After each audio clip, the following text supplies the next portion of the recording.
हम जब से आए हैं सारे लोग हमें बौखल बौखल कह रहे हैं। बौखल का मतलब होता है कम दिमाग का। ये वही हंस रहे जो हमारी बिरादरी के हैं। हमारी कविता में आपका दिमाग बिल्कुल नहीं लगाना है जितना अभी तक लगा रहे थे, क्योंकि हमारी खुद ही इतना दिमाग नहीं कि हम कविता में लगाए। पहले वाह वाह न करो, पहले माल देख लो, पहले इस्तेमाल करें फिर विश्वास करें। हमारी कविता में आपको दिमाग ज्यादा नहीं लगाना है, क्योंकि हमारे खुद इतना दिमाग नहीं है कि हम कविता में लगाएं। हमारी कविता बिल्कुल तुरंत लगाओ, तुरंत आराम, बिल्कुल झंडूबा। एक बार तालियां बजा दो। सांसद जी कह रहे थे मुझे जानना है, लेकिन मैं जानता हूं आपका, मैंने बड़ा नाम सुना है। बिहार में मैंने कई कवि सम्मेलन किए हैं। आपके विषय में तो हमने यहाँ तक सुना, आप जिस कवि सम्मेलन में जाते हैं जब तक पूरा कवि सम्मेलन समाप्त नहीं हो जाता है, आप बीच से नहीं जाते हैं। लेकिन इस वादे के साथ आप जाएंगे कि अगला कवि सम्मेलन आप करेंगे तो पूरा सुनेंगे बैठ के। कहाँ जा रहे हैं? आप ही के पास आ रहा है। ज्यादा जल्दी हो तो हमारे माइक ले लो। ले लिया उसने उधर से। एक बार दो चौलक तालियां बजा दो। एक बार जोरदार तालियां बजा दीजिए। वो तो बजा ही देंगे। पूज्य महाराज जी हैं, आपको मैं प्रणाम करता हूँ। चालू कर दीजिए। बंद माइक दे रहे हो तो भी सांसद जी को आवाज दबाना चाह रहे हो? बताइए।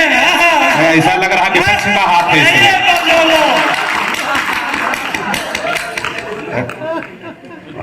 ये संसद भवन नहीं है कि नहीं नहीं, वो नहीं है, लेकिन हमको लगता है माइक जरूर भारत जोड़ो यात्रा वाला। कोई नहीं, धीरे धीरे खुलेंगे। भाई साहब जा रहे हैं क्या? नहीं, आप तो आ रहे हैं, भाई साहब जा रहे हैं। बहुत मन से आ जाओ भाई साहब, बैठ जाओ। बौखल साहब जी, कवियों को वही लोग सुनते हैं जो बौखल होते हैं। बौखल का जो दूसरा शाब्दिक अर्थ है, हम लोग के जुबान में हम लोग जो उसको समझते हैं, वो दीवाना जो होता है, हर किसी चीज के लिए दीवाना। हम लोग एग्जाम्पल देते हैं, कुछ चीज चाहिए, कुछ चीज के बौखल काहे नहीं, तो हम लोग कवि जो सुनते हैं सब बौखा ही आते रहता है। नहीं, हम समझ रहे हैं। आप हमारे कवि को झेलना इतना आसान थोड़ी होता है बौखल साहब। नहीं, बात ये नहीं है, हम झेलने वाले कवि नहीं है, हम सुनने वाले कवि हैं। नहीं, आप सुनाने और सुनने दोनों वाले बहुत अच्छा है, आप बौखलों को सुन रहे हैं, ये अच्छी बात है। आप हमारे बड़े भाई हैं, तो आपको मैं प्रणाम करता हूँ। कवि सम्मेलन में 3 लोगों की जिम्मेदारी होती है। जी। बार बार संचालक कह रहे हैं कि ताली बजाओ, ताली बजाओ। अरे काहे बजाओ? माल बढ़िया होगा तो बिकेगा, कहने नहीं पड़ेगा। 3 लोगों की जिम्मेदारी होती है सांसद जी। एक तो संचालक जो रवि बहुत बढ़िया संचालन कर रहे हैं। दूसरी जिम्मेदारी इन सब कवियों की, सब अच्छे कवि हैं हमको छोड़ करके, हम बहुत अच्छे कवि हैं। जब से मोदी जी ने कहा आत्मनिर्भर बनो, तब से हमें अपनी तारीफ खुद करनी पड़ती है। तीसरी जिम्मेदारी आप सबकी होती है, क्योंकि आप सबने पैसा और समय खर्चा किया होता। संसद जी एक की जिम्मेदारी कम हो तो कभी सम्मेलन जमने वाला नहीं। अभी हम आ रहे थे इधर सड़क के किनारे किनारे डाल्टनगंज से इधर, तो हमने देखा सड़क के किनारे किनारे एक आदमी गड्ढा खोद रहा था, दूसरा आदमी उसमें मिट्टी डाल रहा था। फिर अगर आदमी गड्ढा खोदे, दूसरा मिट्टी डाले, हम रुक गए। हमने कहा भाई साहब कौन सा कार्यक्रम चल रहा? एक आदमी गड्ढा खोद रहा, दूसरा मिट्टी डाल रहा, मतलब कोई नहीं। उसने कहा तुम बौखल नहीं समझोगे, ये वन विभाग की तरफ से वृक्षारोपण का कार्यक्रम चल रहा। इसमें 3 लोगों की ड्यूटी लगाई गई थी। महाराज जी, एक आदमी गड्ढा खोदेगा, दूसरा पेड़ रखेगा, तीसरा मिट्टी डालेगा। जो पेड़ रखने वाला है छुट्टी पर है, हम लोग अपना काम कर। तो आप तालियां बजा दो बढ़िया से, आप पेड़ रखने वाले हो, है ना? कि जब से संसद जी कवि सम्मेलन शुरू हुआ है, आप जाना चाहते हैं तो जा सकते हैं, लेकिन मैं कविता बहुत बढ़िया सुनाने वाला हूँ। नहीं, वो आप तो सुन के जाएंगे। आप चिंता ना करें बौखल साहब, मैं आपको सुन के जाऊंगा। बहुत अच्छा, मैं ज्यादा देर सब नहीं सुनाऊंगा, मुश्किल से 1-1.5 घंटा पढ़ूंगा। तालियां बजा दो, हंसने की बात नहीं है। सारी रात सुनाएंगे, मैं सारी रात इधर हम देख रहे हैं। बहुत अच्छा, एक बार तालियां सांसद जी के लिए बजा दे, मैं शुरू करता हूँ। आइए, मैं संस्कारों से हाथ से निकालता हूँ। हाथ से हर जगह है सांसद जी, बस हमारी दृष्टि जाननी चाहिए, हर जगह हाथ से है। हमारी जब शादी तय हुई, मैं बाराबंकी उत्तर प्रदेश से आता हूँ, वहाँ बौखलों की भी शादी हो जाती है, लेकिन दिल्ली में राहुल गांधी तक कुंवारे पड़े रहते। तो 4 पंक्तियां सुनिएगा। हम अपनी पत्नी को देखने गए तो कन्या पक्ष से प्रस्ताव रखा गया, लड़का कवि है, भाई साहब जा रहे हैं, अभी आएंगे। आएंगे ना? नहीं जा रहे हैं। यही कहे कि हमारे फूफा 20 साल पहले गए थे। ताली बजा दो, हंसने के साथ थोड़ी भी हम पढ़ते रहते लोग चले गए। 4 पंक्तियां सुनेगा। अपनी पत्नी को देखने गए तो कन्या पक्ष से प्रस्ताव रखा गया। लड़का कवि, हम जिसका जिसका परिचय कराएंगे लड़के को कविता में प्रणाम करना। मैं संस्कारों से हाथ निकालता हूँ, एक छंद सुनिएगा और यही से कवि सम्मेलन को कवि सम्मेलन बनाने की कोशिश करिएगा। मैं पढ़ता हूँ, आनंद लीजिए।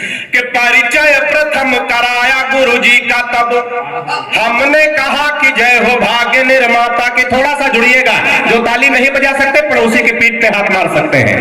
कि परिचय प्रथम कराया गुरु जी का, तब हमने कहा कि जय हो भाग्य निर्माता के। और सास और ससुर को सामने जो लाया गया, एकाएक हम बोले जय हो पिता माता के। कि परिचय तीसरा कराया जब साले का, तो चौथी पंक्ति पे बात पहुंच जाए तो दोनों हाथ हवा में लहरा के तालियों के महोत्सव का आनंद लेना। कि परिचय तीसरा कराया जब साले का, तो हमने कहा कि जय हो पत्नी के भ्राता की। और बिटिया दिखा के बोले गऊ जैसी बेटी मेरी, हमने कहा कि जय बोलो गऊ माता। तालियां बढ़िया से आनी चाहिए। बहुत मस्ती में, बड़े आनंद में आप लोग 4 पंक्तियां ऐसे खानदान की ओर पढ़ता हूँ। थोड़ा बाबा रामदेव को ध्यान में लाइएगा। हालांकि भाई साहब हम तो आजकल बाबा रामदेव से बहुत परेशान से लेकर सांसद जी, हमारी पत्नी बहुत काली है, बिल्कुल काला काला जामुन समझो। अच्छा, हमारी पत्नी काली हो, पत्नी ही हमारा धन है। बाबा रामदेव कह रहे काला धन वापस करो। काली पत्नी होने से वापस करो, लेकिन बाबा बड़े योगाचार्य हैं। हमने कहा इनकी बात मान लो, लेकिन भाई साहब बाबा बड़ा होशियार आदमी, तुरंत दूसरा सवाल किया, काले धन को सार्वजनिक करो। तो 4 पंक्तियां बाबा को ध्यान में रखें, थोड़ा सा और आनंद में आए। जी भैया स्वागत। कि बाबा रामदेव बोले बूढ़ों को शिकायत तो है, हम बाबा जी का चमनप्राश नहीं खाएंगे। कि बाबा रामदेव बोले बूढ़ों को शिकायत तो है, हम बाबा जी का चमनप्राश नहीं खाएंगे। और साल भर हो गया मंगाते और खाते हुए, लाभ तो नहीं हुआ है अब ना मंगाएंगे। तो मैंने कहा बाबा एक बदलाव करने को हमारी सलाह। अगर बाबा के लिए उचित बैठ जाए तो आनंद लेना। कि मैंने कहा बाबा एक बदलाव करने को, वही बूढ़े फिर दौड़ दौड़ कर आएंगे। अब अपनी हटा के फोटो मल्लिका की जो लगा दो, चमनप्राश छोड़ो बूढ़े डिब्बा चाट जाए। तालियां बढ़िया से आनी चाहिए। बहुत मस्ती में, बड़े आनंद में। जब से कवि सम्मेलन शुरू, सांसद जी सारे लोग बढ़िया ताली बजा के, लेकिन इधर 5-7 लोग बैठे बिल्कुल मंगलसूत्र की तरह मुंह लटका के। ऐसा लग रहा है कवि सम्मेलन के सुपारी लेके बैठे हैं ना। कवि सम्मेलन को खराब करना हो तो 4-5 मनहूस बैठाल दो, कवि सम्मेलन पूरा खराब हो जाए। तो ऐसा तो नहीं, ऐसे आप लोग कोई व्यवस्था बनाए, लोग घर के मारे ताली वाली न बजा रहे हैं भाई। कभी कभी घर के मारे सांसद जी काम खराब हो जाते। एक बार एक मुर्गी फार्म में मुर्गी फार्म का मालिक गया, उसने मुर्गियों से कहा देखो महंगाई बहुत बढ़ गई, एक अंडे में काम नहीं चलता, कल से सबको 2-2, 3-3 अंडे देने। सुने देखा सबके नीचे 2-2, 3-3 अंडे, एक के नीचे सिंगल था। मालिक ने उसका गर्दन पकड़ टांग दिया, बोला मैंने कल शाम को बता दिया था, महंगाई बढ़ गई, एक अंडे में काम नहीं चलता, 2-2, 3-3 अंडे देने, तूने एक अंडा क्यों दिया? उसने कहा मालिक ये तो आपका डर है, जो एक अंडा हम दे दिए, हम तो मुर्गा। ताली वाली बजा तो मुर्गा बने बैठे हैं, तो कभी सम्मेलन का आनंद नहीं आने वाला है। मैं 4 कैसे खानदान की तौर पर बताऊं, थोड़ा मन दीजिएगा। आज मंच पे भी रस के बहुत अच्छे कवि हैं, हमारे प्रिय मित्र अपूर्व विक्रम शाह जी। हम हास्य के कवि, विधायक जी हास्य के कवियों पे तमाम आरोप लगते हैं कि हास्य के कवियों में देशभक्ति नहीं होती। देशभक्ति हमारे अंदर कूट कूट के भरी है। पहले हम कूटे गए, उसके बाद भरी गई। अच्छा, हम तो उत्तर प्रदेश से आते हैं, वहां बाबा जी की सरकार है, बुलडोजर तैयार है। तो 4 पंक्तियां हंसते हंसाते देशभक्ति के हो जाए बिना लड़ाई झगड़ा के। तो इस छंद में दोनों हाथ उठा के तालियों का महोत्सव का आनंद लेना। मैं पढ़ता हूँ, सुनिएगा। पहले नहीं कि हिंद वाले शेर पाक जाके जो दहाड़ देंगे, थोड़ा सा और जुड़िएगा। कि हिंद वाले शेर पाक जाके जो दहाड़ देंगे, गीदड़ तुम्हारे बेचारे मर जाएंगे। कि हिंद वाले शेर पाक जाके जो दहाड़ देंगे, गीदड़ तुम्हारे बेचारे मर जाएंगे।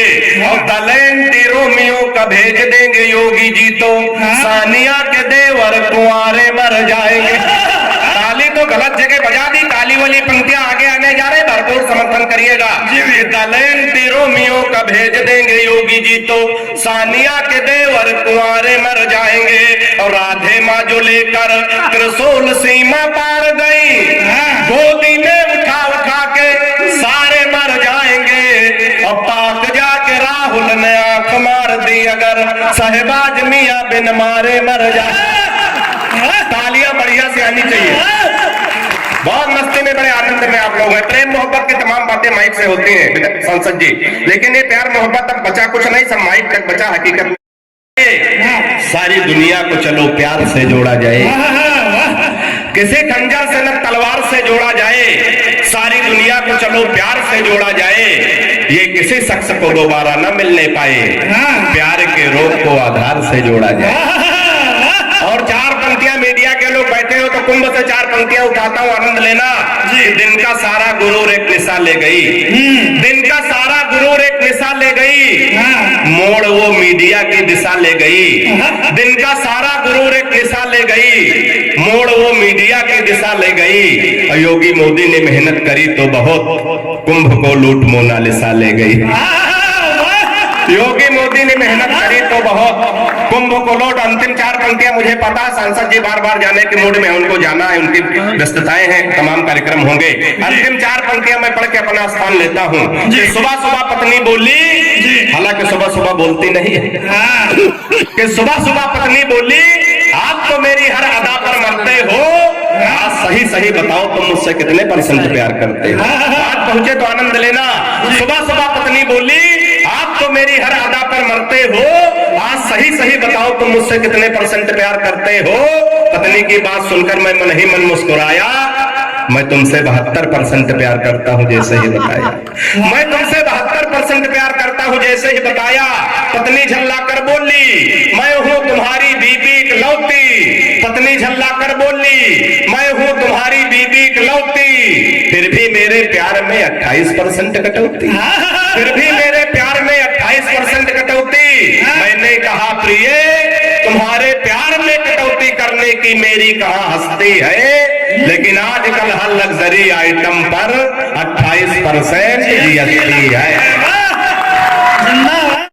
ये मजा आया ही होगा, जिस तरीके से आप लोग खिलखिलाए, सांसद जी को ज्यादा मजा आया। उन्होंने सोचा कि बौखल आदमी जब इतना अच्छा बोलता है तो हमारे गजेंद्र भैया वो भी वहीं से, वो कितना अच्छा बोलते होंगे, इसलिए उनको भी सुन करके वो जाने के लिए बैठे हुए हैं। जब तक गजेंद्र भैया को नहीं सुन लेंगे तब तक नहीं हिलेंगे।